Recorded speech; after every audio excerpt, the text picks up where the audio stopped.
আমরা কুরবানি করব একমাত্র আল্লাহ তাআলাকে সন্তুষ্ট করার জন্য। দলিল সূরাতুল মাইদা আয়াত নাম্বার 162। আল্লাহ তাআলা বলেন, কুল ইন্না সলাতি ওয়া নুসুকি ওয়া মাহইয়ায়া ওয়া মামাতি লিল্লাহি রাব্বিল আলামিন। আল্লাহ তাআলা বলেন, হে নবী আপনি বলুন, ইন্না সলাতি আমার নামাজ। নবীকে বলছেন আপনি বলুন আমার সলা, ইন্না সলাতি আমার নামাজ, ওয়া নুসুকি আমার কুরবানি, ওয়া মাহইয়ায়া আমার জীবন, ওয়া মামাতি আমার মরণ, লিল্লাহি রাব্বিল আলামিন সমগ্র পৃথিবীর পালনকর্তা সৃষ্টিকর্তা একমাত্র আল্লাহর জন্য। সুবহানাল্লাহ। এই যে কুরবানি করছি, নামাজ পড়ছি, আমার জীবন আমার মরণ একমাত্র আল্লাহর জন্য উৎসর্গ। আল্লাহকে সন্তুষ্ট করার জন্য আমরা কাজ করব। আমরা যে কুরবানি করছি এটা কার সুন্নত? হযরত ইব্রাহিম আলাইহিস সালামের সুন্নত। দলিল সূরা সাফফাত আয়াত নাম্বার 107। আল্লাহ তাআলা বলেন, ওয়া ফাদাইনাহু বিযিবহিন আযীম। আল্লাহ বলেন আমি তাকে মুক্ত করে দিলাম একটা বিশাল জন্তু জবাইয়ের মাধ্যমে। আমরা সকলে জানি ঘটনা, যখন ইব্রাহিম আলাইহিস সালাম একবারে পরিপূর্ণ নিয়তে তার সন্তান ইসমাঈল আলাইহিস সালামকে জবাই করার জন্য প্রস্তুতি অবলম্বন করলেন, আল্লাহর পক্ষ থেকে জান্নাতে একটা জানোয়ার, একটা জন্তু তার স্থানে চলে আসলো। ব্যাখ্যা রয়েছে নাম কি, তো যাই হোক, তো ফানাদাইনাহু বিযিবহিন আযীম। আমরা কি বুঝতে পারলাম যে আমরা কুরবানি করি কার সুন্নাত? হযরত ইব্রাহিম আলাইহিস সালামের সুন্নাত। দলিল একটা হাদিস শোনাই তাহলে বুঝতে পারবেন। ইবনে মাজাহ হাদিস নাম্বার 3127 নম্বর হাদিস। আন আবি হুরায়রা রাদিয়াল্লাহু তাআলা আনহু قال হযরত আবু হুরায়রা না, আন যায়েদ ইবনে আরকাম রাদিয়াল্লাহু তাআলা আনহু قال আসহাবু রাসূলিল্লাহ সাল্লাল্লাহু আলাইহি ওয়াসাল্লাম ইয়া রাসূলুল্লাহ মা হাযিহিল আযাহি। সাহাবারা প্রশ্ন করলেন, ইয়া রাসূলুল্লাহ কুরবানি কি? মা হাযিহিল আযাহি কুরবানি কি?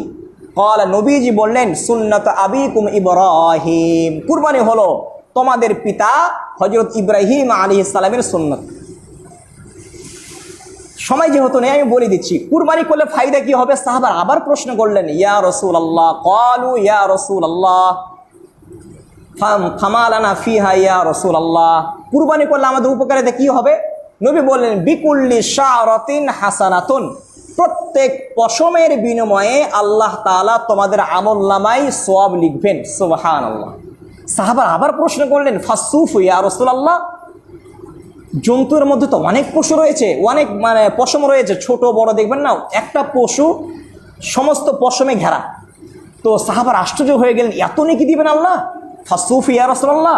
ক্বালা নবীজি বললেন, বিকুল্লি শারাতিন মিনাস সুফি হাসানাতুন। সাহাবার ভয়ের কোনো কারণ নেই, প্রত্যেক পশুর পশমের বিনিময়ে আল্লাহ তাআলা তোমাদের আমলনামায় সওয়াব দিবেন, ছোট হোক বা বড় হোক পশমটা, সমস্যা নেই। এত সওয়াব, এত সওয়াব। এই জন্য আমরা সকলেই কুরবানি করব যাদের সামর্থ্য আছে। আমাদের প্রায় সকলের সামর্থ্য আছে, কিন্তু নিয়তটা করব আল্লাহকে রাজি খুশি করার জন্য। নবীজি জামিউত তিরমিজির 1507 নম্বর হাদিস। নবীজি বলেন, যখন আমি মদিনায় ছিলাম, 10 বছর মদিনায় ছিলেন, প্রতি বছর তিনি কুরবানি করেছেন। আন ইবনে ওমর রাদিয়াল্লাহু তাআলা আনহু قال আকামা রাসূলুল্লাহ সাল্লাল্লাহু আলাইহি ওয়াসাল্লাম বিল মাদিনাতি 10 সিনিনা ইউদহি। নবীজি ইবনে ওমর বলেন, নবীজি মদিনায় 10 বছর ছিলেন, 10 বছর কুরবানি করেছেন। এই জন্য আমরা অবশ্যই কুরবানি করবো ইনশাআল্লাহ। একটা হাদিস বলে শেষ করে দেব, সময় 2 মিনিট আছে। জামিউত তিরমিজির 1493 নম্বর হাদিস। এই হাদিসের মধ্যে নবী বলেন, কুরবানির দিন কুরবানি করা ছাড়া অন্য কোনো আমল আল্লাহ তাআলার নিকট পছন্দনীয় নয়। কুরবানির দিন আল্লাহ তাআলা চায় আমার জন্য, আমাকে খুশি করার জন্য আমার বান্দা কুরবানি করবে। বলেন তো, আপনি যদি আমাকে খুশি করার জন্য কোনো কাজ করেন, আমি কেমন খুশি হব? আমি তো মানুষ। বান্দাকে সৃষ্টি করেছেন, আমাদের খোলা ছাড় দিয়েছেন, তুমি কুরবানি করতে পারো নাও পারো, তুমি ভালো কাজ করতে পারো নাও পারো, তুমি আমার ইবাদত করতে পারো নাও পারো। যখন এগুলোকে সব কিছু বাদ দিয়ে আল্লাহকে সন্তুষ্ট করার জন্য টাকা খরচ করে আপনি কুরবানি করবেন, আল্লাহ আপনার সমস্ত গুনাহ মাফ তো করবেনই। এই জন্য জামি তিরমিজির একটা হাদিস শোনাই 1493 নম্বর হাদিস।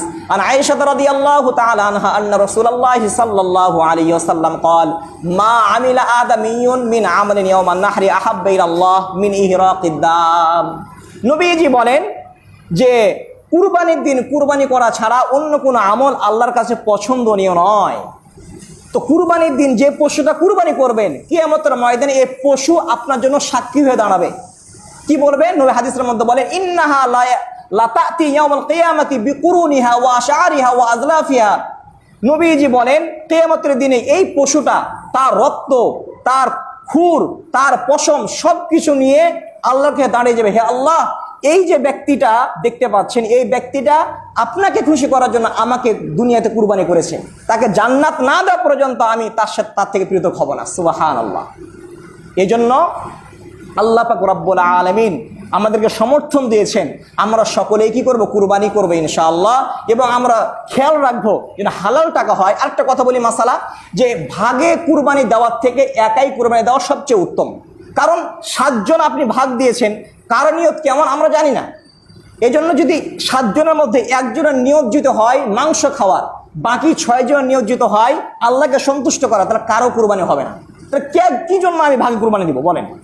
যদি 6 জনের নিয়ত হয় হালাল টাকা হয়, একজনের হারাম টাকা হয়, পরিপূর্ণ হারাম টাকা, তাহলে কারো কুরবানি হবে না। 7 ভাগে কুরবানি দেওয়া জায়েজ আছে, আমি হাদিসের মধ্যে আছে। তো উত্তম বললাম, মাসলা বলবেন না, উত্তম একাই দেওয়া উত্তম, 7 ভাগে দেওয়া জায়েজ।